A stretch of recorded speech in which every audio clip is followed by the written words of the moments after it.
Hi, Internet world. This is Christy Ray, and you're watching The Sit Down with the 13th Wolfman. Hey everybody, I'm the 13th Wolfman. You know who I have with me? I have Joe Stauffer. You've heard us talk about him. This is the man that took 4 years to make Pieces of Talent, probably one of the best independent horror films. Welcome back to Sit Down, Joe. Hey, thanks for having me. Oh, dude, I love having you on. You're just let's get into it. At one point in time, you were going to make a missing piece, Uh-huh. the sequel to Pieces of Talent, Uh-huh. and then just a few weeks ago, you released this video on Facebook and everything saying that's kind of like on the back burner and you're doing something now. What's the something now? I can't get into too many details about it, but we have a couple of stories that we have constructed that we've been working on over the past few months.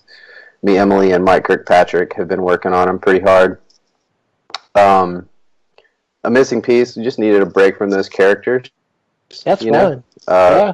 A lot went into Pieces of Talent, so it's kind of like, take a break from David and everything. And so we got our hands dirty with some new stuff. And right now we're seeking funding for those projects, which is its own battle, But it's been a lot of fun getting these new stories together. And just kind of exercising the brain, and coming up with a new world and new characters and some new grotesque situations. So, so I can't ask this then. I mean, you just kind of like it is going to be horror. It's gonna have horrific elements in it for sure. It's gonna be more psychological, more suspense, mystery. Oh, cool. It's gonna have a broader footprint, I think. I think that Pieces of Talent, I mean, Pieces of Talent had some pretty graphic stuff in it. So that being said, these both the story ideas that we currently have, they have their moments, but it's not splatterfest, if that makes any sense. It's more I get your about the story, Yeah. So yeah, we're pretty excited about it, and it's a lot of outdoorsy type of stuff with both of them actually. And one in particular is more centered around folklore and legend. So we're pretty excited about it. So yeah, that was the question that you posted on Facebook. You said we had two scripts. One was folklore and legend. One was something else. Which one did you want to see me do? And I was like the odd man out because everyone else said folklore and legend. I'm like, I want to see the other one. That's pretty funny. I remember seeing your comment. Azalea is the paranormal one that I actually had completely written in 2013. And both these other ones are folklore and legend. But I was like, I'll just do folklore and legend and paranormal to see what everybody says. So there was a contrast there. And I was glad everybody said folklore and legend because that's what, except for you, but that's really what we're aiming for. So it was nice to get that affirmation there. Yeah, they're both very grounded in reality, and I think that's what makes them extra scary in that way. I'm real into that, like writing a story that could actually happen. So yeah, the only reason I said paranormal, I like supernatural type stuff. Mm-hmm. I mean, not the paranormal activity type stuff, but just supernatural type of movies, Yeah. And so I'm like, I love what you did with Pieces of Talent. So I'm like, I want to see what Joe could do with a supernatural, paranormal type thing, and that's why I said that, because I just want to see what that creative mind of yours could come up with.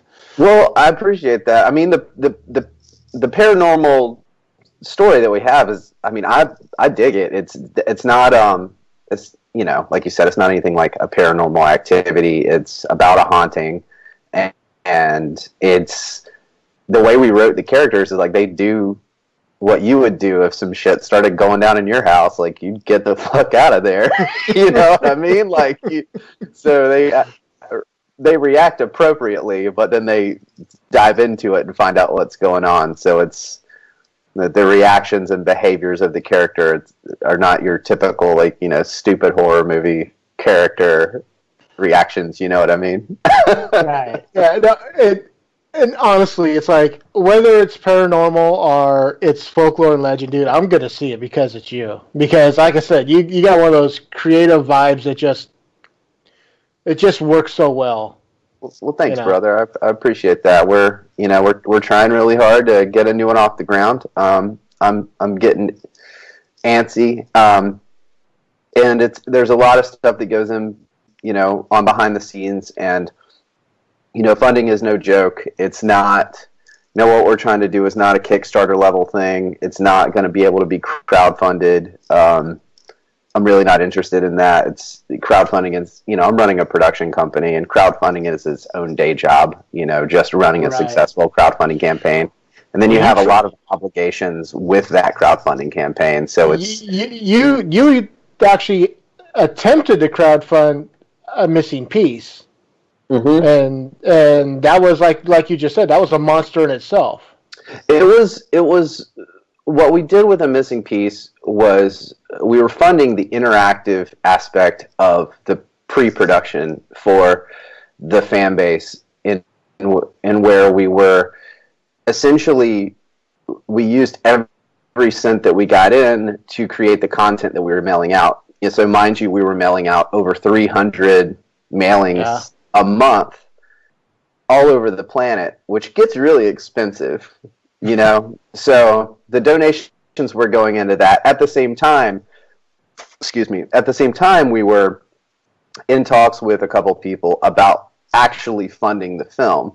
So the fundraising efforts were to help get the film going. It all has to do with the film, but it was about creating that content, that interactive real world content for the participants, and we had a lot of fun doing that. I wish we could have kept doing it, but it just the whole funding thing kind of came to a halt, and we just had to, you got to know when to put the axe down. You know what I'm saying? Yeah. And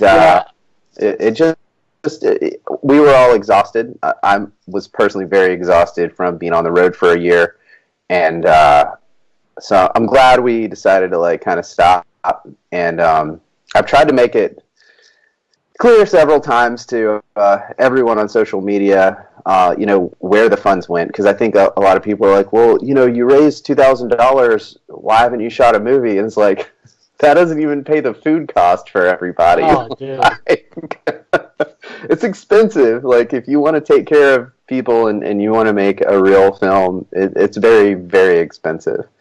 And the awesome people that help us make these things happen, they deserve to be paid every cent that they are, for the hard work they're doing. So we respect our crew enough to know, that they deserve what they're getting, and I'll never run a production to where people are working for free, because they deserve, unless it's myself, because they deserve much more than that, because they're badasses. That can't do it without them, It's an orchestra. I agree with you 100%. I mean, I haven't been on an independent set or anything, but yeah, I mean, with as much work that goes into it, because it seems like the people that do independent films work twice as hard as people that make big motion pictures. I mean, because they need to get more done with less, I guess is what I'm trying to say. Yeah, they absolutely do. I mean, there's a number of challenges involved with an independent film. Mainly it's, it's just getting everything in the can, it's like Hollywood movies. I mean, they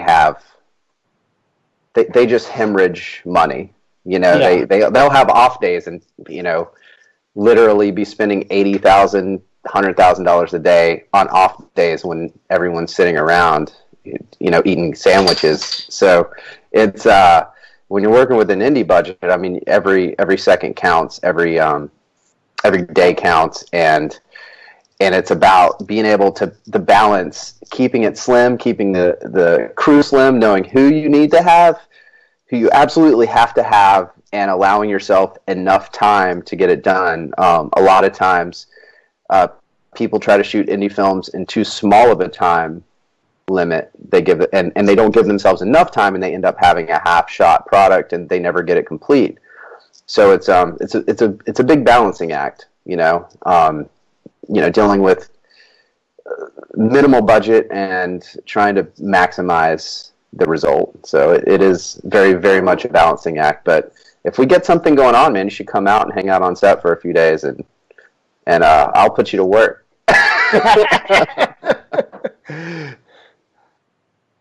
Yeah, that would. Yeah, are you still shooting down in North Carolina? Right now, my studio for Shutterblade Media is down here in North Carolina in Wilmington, but I'm actually traveling a lot for my client base. Most of my work is out of state. I'm actually heading to New Mexico in a week or so for some work up to Santa Fe.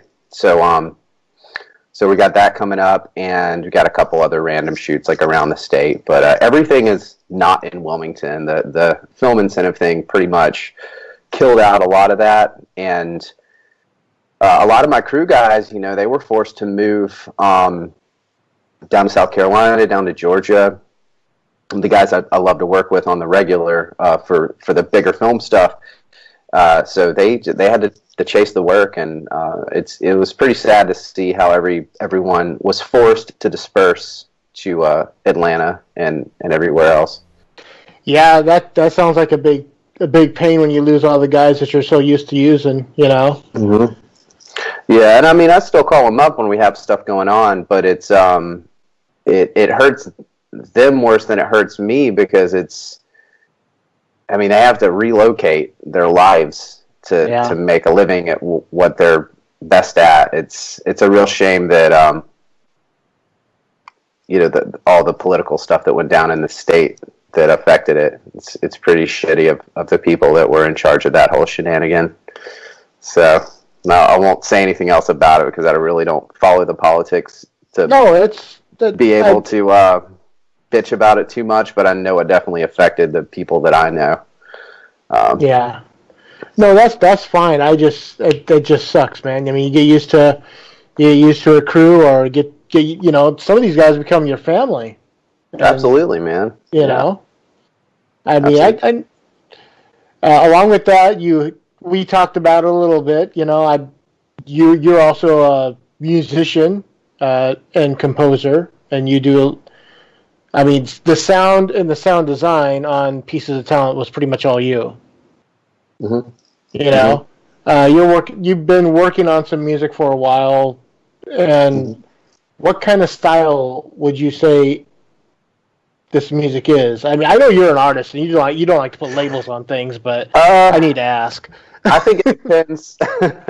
I mean, it's kind of all over the place. It depends on the mood that I'm in. So we'll just call it Americana. Well, yeah. I mean, I love the piano, and I also love, I grew up playing in like metal bands and stuff. So it'll span the spectrum of heavy to very light and dreamy. I think it just, I have probably 3 albums worth of songs that are written that literally it's an album per genre of, that's folky stuff like was in Pieces of Talent, and the piano stuff. And then there's also heavier stuff that I have that I've been tracking more of that lately. Maybe my frustration's coming out. Yeah. But yeah, it kind of, it's all over the place. It just depends how I'm feeling, and I'm taking that whole thing slow, because music is definitely my first love, and you just can't force something like that, know. I get it, So randomly, I'll post a video or something randomly on the page for people to check out, but it's never in regular increments. It's always like I'll pop 3 things up in 1 week, and then nothing for a month sometimes. Yeah. Then you're gone. It's so funny. It's like all of a sudden you had that one video where you just kind of like popped up out of nowhere. It's like, oh hey, Joe's doing something, And then like nothing for like 3 to 4 weeks, and all of a sudden you popped up again. I'm like, oh, okay. Yeah. A lot of times I'll be out on the road, with work or, on a different shoot or something. So it's not conducive to posting. And a lot of times I just go wander off in the woods and hang out, take a break. You shot that video for that music video a while back ago. It was you and Stephanie, and really dug that. I'm trying to think what it was. This was a while ago, so you know. You guys are going to a festival like in Cleveland or St. Louis or something like that. Mm-hmm. And you posted a music video and did kind of like a little thing for it. Was it just us messing around like in the snow or something? Yeah, you guys are just like walking along. It looked, like snow. Oh, it's probably the Ohio song that. Yeah, I think that was what it was. It's by Jillian Welsh, and I think some other band like remade it, and that's the version we used. We had a bunch of iPhone videos, so we just threw it together. It looked cool. I liked it. Thanks, man. How's Shutterblade going? I mean, that's your production company. We're good. It's a small operation, but we set the bar pretty high for ourselves. We've got a couple people helping me out with it, and like I said, work is here and there. It's usually not in state, so fortunately, I mean, it's cool because I get to, take a cross country trip to Santa Fe, in a week and a half, and get to see the country on my way to do what I enjoy doing. So I can't complain, And it's, stuff pops up here and there, but like the main focal point of what we're really trying to do with Shutterblade is to get the funding behind us to pop off another feature as soon as possible.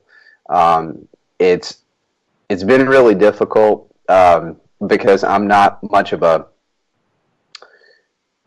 social butterfly, so it's definitely been interesting trying to figure out how to get in touch with the right circles and everything like that. So hopefully within the next few months we'll have some good news with it in regards to the new films and stuff. But until then, we're just going to keep doing our thing and take what's coming to us. We'll see what happens. But overall, it's going really good. I'm stoked on the new studio down here. Built that from the ground up. It was just an empty warehouse when I moved in, and so I built those rooms that you see on the page and did all the coloring and everything myself. So it's cool to be able to literally create my own creative space from nothing. I thought it was a really fun experience, and it was practice for when I build my cabin in the mountains one day. I got to really build it from nothing and pick out all the colors and have fun with it. So it was in its own way, that was its own fun creative project, was building the studio, So that sounds like a blast, man. I mean, it was fun. It was hot, but I bet it was. This time in June, like last year, I was building that thing. Wow. Yeah, it's been a year already. Yeah. Crazy. You should wait till winter to do it. That way, it's not so hot, and when you do get warm, it's keeping you from freezing. Yeah. Luckily, my landlord is super cool, and it's a HVAC place. Like, he does air conditioning, so my air conditioner will never go out because my landlord rocks the air conditioning. So I'm good. I'm good on that front. There you go. You're good both summer and winter. Mm-hmm. Yeah, but it doesn't get very cold down in Wilmington. But I was gonna say, what is the winter like down there? It's very mild. Very mild. We might get freezing a few times, but it's not. People freak out if it's a snow flurry. Pretty hilarious because we're right on the water. So if it does snow, it's gone before it hits the ground. It hits the ground and disappears immediately.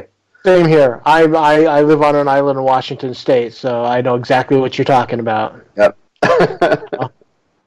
Yeah, it's funny. It's like we get a lot of transplants up here from California who freak out when it starts raining. You could tell which people are from Washington State and which people aren't in the rain. Yeah. Yep. You know, and they're like, okay, you could just go back to California. Drive south. Keep going south. Yeah, exactly. It's funny though. You probably see that there too. You know, it's like, you know which ones are.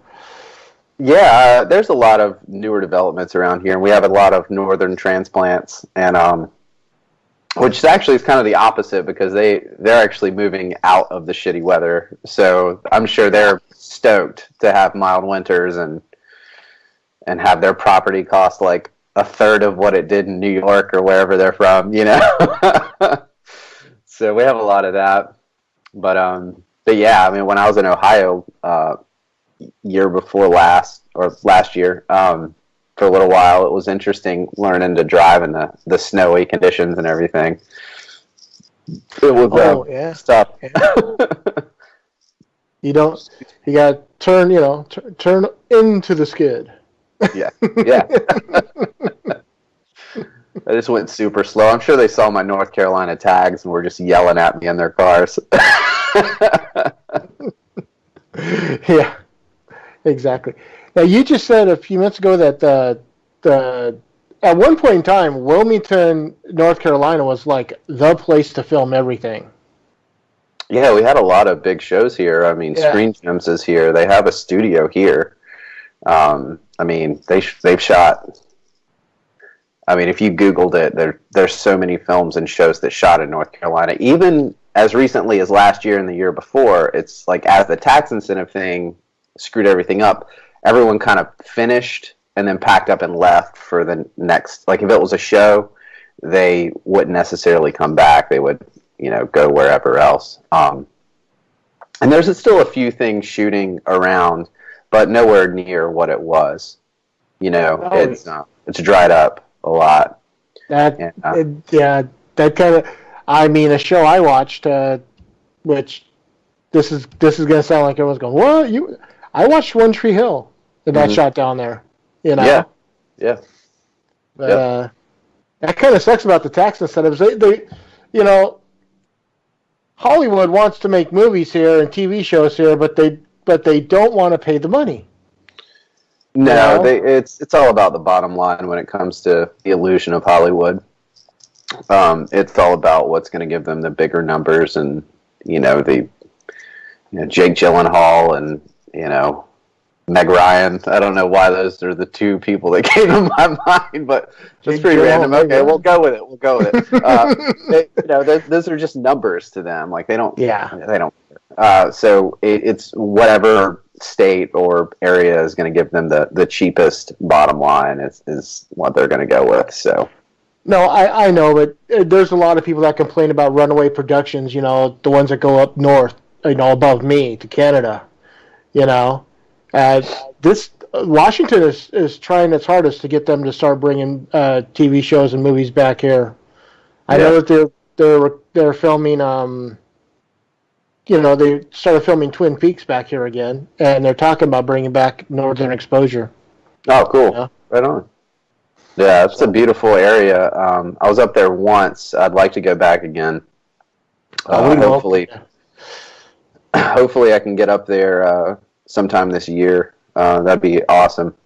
I'd love to see it. I'd love to drive the Pacific Coast Highway. When I lived in California for like 6 months. And when I chose to leave California, I took the train from California back to Washington, and it was a Coastline Express with this glass. They had like one or two boxcars that had a glass roof, so you could sit there and lay down and look out and watch the stars go by. But it was probably the coolest thing ever. Is just going up that coastline. I'll check that out. That sounds awesome. Hell yeah! Yeah, it's one of my favorite things about my life, man. Damn right. I'll check that out. So but man. Yeah? What? Just kicking it, just doing it, Yeah? Anything else you want to talk about?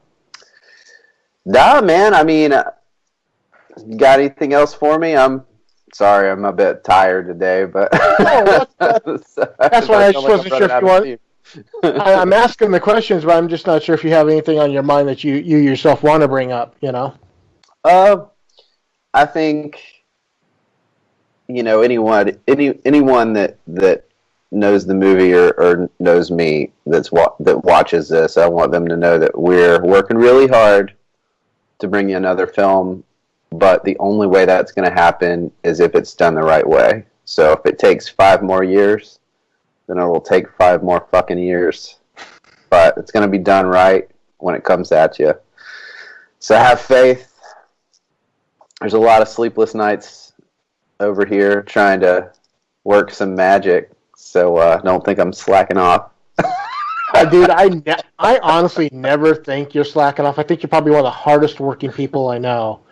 When you're not working on a film, you're working on music. When you're not working on music, you're hustling, trying to make Shutterblade work. When you're not doing that, you're working on a film. That's just Joe. I mean, it's an addiction. It's an addiction. Yeah, there's not enough hours in the day to be you, man. I don't get enough sleep. I'll tell you that much. Got these eye bags. But I need some cucumbers, But anyway. Well, yeah, man. Thanks for having me on, dude. Dude, yeah, I'm glad for coming on. If people are looking for you, where can they find you? On social networks. We got Shutterblade media page. I think it's facebook.com/Shutterblade Media. The company's home site is shutterblademedia.com. And it's got an extensive portfolio of past works. I have joestauffer.com that I haven't updated in forever. It's got a little bit of my stuff on there, but I am on Facebook and stuff too.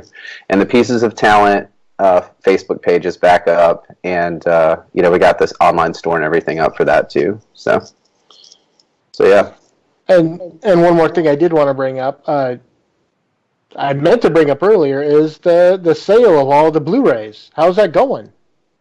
Good. We don't have a whole lot left. We've got a bunch of DVDs left. Well, a bunch, not like less than 300 of everything left. So, and I don't think we're going to reprint the movie. So, if anybody wants to get over to piecesoftalent.com and get up on some, then they should soon, because they're going to be gone probably by the end of the year. And I can't say that we're going to do another pressing. There are no plans for it in the future. I have my copy, so. Yeah. I have my backup copy. Well, Joe, again, thanks for coming on. For Joe Stauffer, I'm the 13th Wolfman, and of course, I'm on the prowl. Cheers.